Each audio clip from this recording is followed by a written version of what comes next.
नमस्कार, आप देख रहे हैं HDI भारत न्यूज और मैं हूं प्रदीप पाल। जहांगीरपुरी में पिछले शनिवार से लेकर अब तक दिल्ली के जहांगीरपुरी की जो भी तस्वीर आपने देखी है, उससे अलग इस इलाके की एक और तस्वीर है। इसमें कोई शक नहीं है कि 16 अप्रैल को धार्मिक जुलूस के दौरान यहां दो गुटों में हिंसा हुई, लेकिन ये शायद कोई नहीं जानता कि इस हिंसा की स्क्रिप्ट काफी पहले से ही लिखी जा रही थी। इस हिंसा की जड़ में जाना है तो हमें इस इलाके के इतिहास, भूगोल और इसकी तासीर को समझना होगा, क्योंकि इसके बिना जहांगीरपुरी इनसाइड स्टोरी अधूरी है। क्या है 16 अप्रैल की इनसाइड स्टोरी?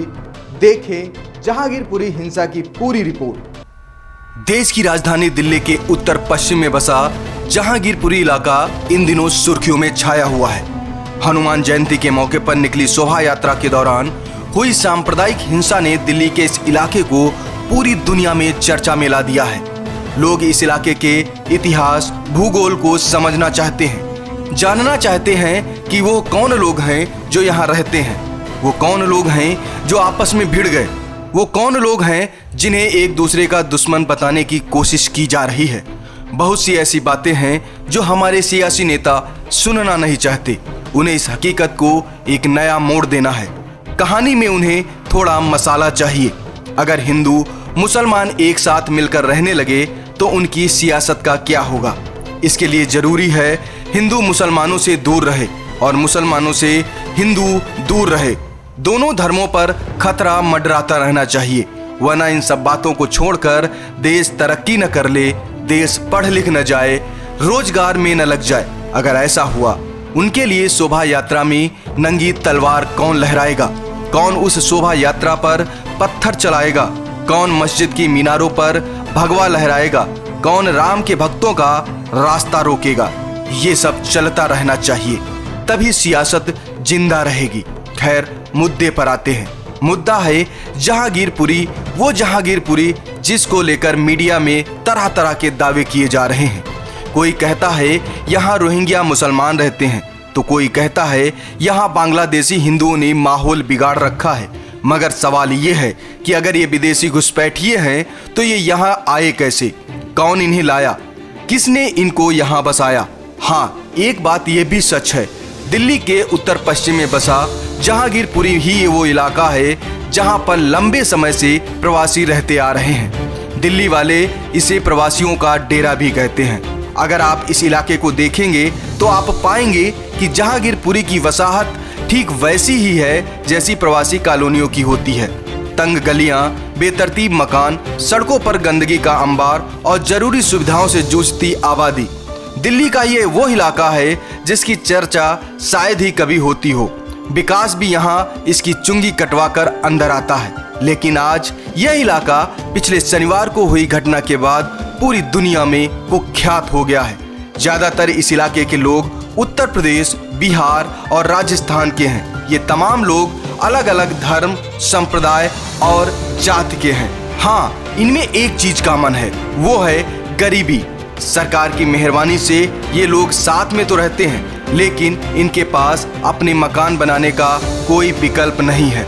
बेतरतीब और छोटे छोटे मकानों की वजह से ये दिल्ली का सबसे घनी आबादी वाला हिस्सा है, जहां ज्यादातर प्रवासी मजदूर, फैक्ट्रियों में काम करने वाले वर्कर, कचरा बीनने वाले मजदूरों की तादाद है। सियासत इन्हें अपने अपने तरीके से इस्तेमाल करती रही है, लेकिन पिछले कुछ सालों से जिस तरह राजधानी की राजनीति बदली है, उसने सियासत में भूचाल ला दिया है। लिहाजा दिल्ली के दबदबे के लिए रण छिड़ा हुआ है। शनिवार को शोभा यात्रा के दौरान जो नंगी तलवारें लहराई गईं, पत्थर बरसाए गए, ये उसी रण की रणनीति का हिस्सा तो नहीं। लेकिन जब हम 16 अप्रैल का जिक्र करते हैं तो यहाँ पर माहौल बिगड़ने में सिर्फ 10 से 15 मिनट लगते हैं। जहांगीरपुरी की गलियों में जबरदस्त पत्थरबाजी होती है। इसके बाद सवाल ये खड़ा होता है कि यह कुछ लोगों की शरारत थी जो बाद में दो समुदायों का विवाद बन गया, या फिर यह वाकई में एक सुनियोजित साजिश का हिस्सा थी। अब अगर इस सवाल की तह तक आपको जाना है तो आपको 16 अप्रैल के उन 4 घंटों को रिमाइंड करना होगा जिस दौरान यहाँ हिंसा की शुरुआत होती है। देखिए ये हमारी खास रिपोर्ट। 16 अप्रैल दिन शनिवार, स्थान जहांगीरपुरी, दिल्ली। शाम करीब 5:40 पर जब जे ब्लॉक मस्जिद के सामने शोभा यात्रा पहुंची तो एक पक्ष का आरोप है कि जुलूस में शामिल लोग तेज तेज नारे लगाने लगे और म्यूजिक तेज कर दिया गया और लगातार उकसाने की कोशिश की गई। इस पक्ष की ये भी दलील है कि जिस शोभा यात्रा के दौरान ये हिंसा हुई, सबसे पहले इस इलाके से 2 बार शोभा यात्रा निकल चुकी थी। पहली यात्रा मंदिर से 1:30 बजे शांतिपूर्वक निकली, उसके बाद 3:30 बजे निकली, वो भी शांतिपूर्वक थी। लेकिन तीसरी बार जब शोभा यात्रा मस्जिद के पास आई तो जुलूस में शामिल लोग तेज तेज नारे लगाने लगी। शोभा यात्रा को वहीं मस्जिद पर रोक दिया गया और मस्जिद पर भगवा झंडा लगाने की कोशिश कर दूसरे पक्ष को उकसाने की कोशिश की गई। जबकि पहले पक्ष का आरोप है कि यह जे ब्लॉक मस्जिद के पास जुलूस पर कुछ लोगों ने पथराव किया, जिसके बाद हिंसा भड़की। यह भी आरोप है कि शोभा यात्रा को टारगेट करने की पहले से ही प्लानिंग थी, लिहाजा मस्जिद पर पहले से ही पत्थरों को जमा करके रखा गया था। करीब 6 बजे दिल्ली पुलिस कंट्रोल रूम को सूचना मिली जहांगीरपुरी इलाके में जे ब्लॉक के पास 2 गुटों में झगड़ा हो गया है और इस झगड़े में पथराव हो रहा है और गोलियां भी चल रही हैं। सूचना मिलते ही दिल्ली पुलिस फौरन मौके पर पहुंची। पुलिस ने देखा कि पत्थरबाजी हो रही है और कुछ लोग गोलियां भी चला रहे हैं। इस दौरान बीच बराव में एक सब इंस्पेक्टर के हाथ में गोली लग गई। झगड़े के दौरान करीब 6 पुलिसकर्मी घायल हुए।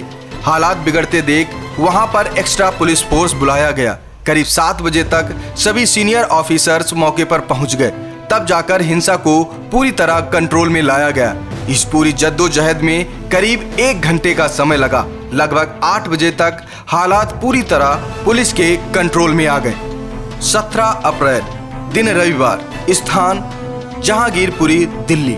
जहांगीरपुरी के दंगे की जांच के लिए जांच अधिकारी शनिवार की शाम को ही पहुंच गए, लेकिन जब वो दंगों की वजह ढूंढ रहे थे और इलाके का जायजा ले रहे थे, तब तक लोकल पुलिस ने 21 लोगों को गिरफ्तार कर लिया था। इसके अलावा 2 नाबालिग लड़कों को भी हिरासत में ले लिया गया था। पुलिस ने जहांगीरपुरी में बिना इजाजत जुलूस निकालने के आरोप में विश्व हिंदू परिषद बजरंग दल के खिलाफ भी मामला दर्ज किया। दिल्ली पुलिस ने बताया कि उस दिन उस इलाके में 3 जुलूस निकले थे, जबकि इजाजत सिर्फ 2 जुलूसों की थी। 18 अप्रैल दिन सोमवार, स्थान जहांगीरपुरी, दिल्ली। जहांगीरपुरी में फॉरेंसिक टीम सोमवार सुबह पहुंची। इस टीम ने पूरे इलाके की जांच की और जिन जगहों पे हिंसा फैलाने की बात कही गई, वहां से सबूत तलाशने और उन्हें जुटाने की कोशिश की गई। फॉरेंसिक टीम के साथ क्राइम ब्रांच भी मौजूद थी। इससे पहले स्पेशल सेल की टीम भी मौके वारदात पर पहुंची थी और इसके अलावा अपराधियों की लिस्ट भी खंगाली जा रही थी। इस हंगामे में कुल 7 लोग घायल हुए। इसमें 6 पुलिसकर्मी और 1 आम नागरिक शामिल था। पुलिस ने दंगाइयों पर आवश्यक दंगा और हत्या की कोशिश में मुकदमे दर्ज किए। 20 अप्रैल दिन बुधवार, स्थान जहांगीरपुरी, दिल्ली। शोभा यात्रा के दौरान हुई हिंसा के बाद जहांगीरपुरी में अवैध कब्जों पर एमसीडी ने बुलडोजर चलाने का फैसला किया। तनाव के इस माहौल में एमसीडी ने घी डालने का काम किया, लेकिन भारी पुलिस बल की उपस्थिति में एमसीडी ने ताबड़तोड़ बुलडोजर चलाया। अतिक्रमण हटाने के लिए जेसीबी मशीन और पर्याप्त एमसीडी का स्टाफ भेजा गया और कहा गया कि अवैध निर्माण को हटाएंगे और कानून के हिसाब से कार्रवाई करेंगे। सुबह 10:30 बजे तक बुलडोजर ने अवैध कब्जा हटाने का काम शुरू किया। सड़क किनारे से खोखे और कबाड़ को साफ किया जाने लगा। छत पर खड़े लोग इस अभियान को देख रहे थे। हैरान करने वाली बात यह थी कि एक्शन के दौरान पुलिस को किसी भी विरोध का सामना नहीं करना पड़ा। सुबह 11 बजे तक सुप्रीम कोर्ट ने जहांगीरपुरी अवैध निर्माण गिराए जाने के बारे में यथास्थिति बनाए रखने का निर्देश दिया। तब तक मौके पर मौजूद नॉर्थ एमसीडी के कमिश्नर ने कहा कि उन तक आदेश नहीं पहुंचा और कार्रवाई जारी रखी। जब तक एमसीडी का बुलडोजर रुका तब तक काफ़ी देर हो चुकी थी और जहांगीरी के इस इलाके में मलबा ही मलबा दिख रहा था। देश और दुनिया की तमाम बड़ी खबरों के लिए बने रहिए HDI भारत न्यूज के साथ। अगर पहली बार हमारे इस चैनल पर आए हैं तो हमारे चैनल को सब्सक्राइब कर लें, वीडियो को लाइक कर दें और शेयर कर दें। नमस्कार।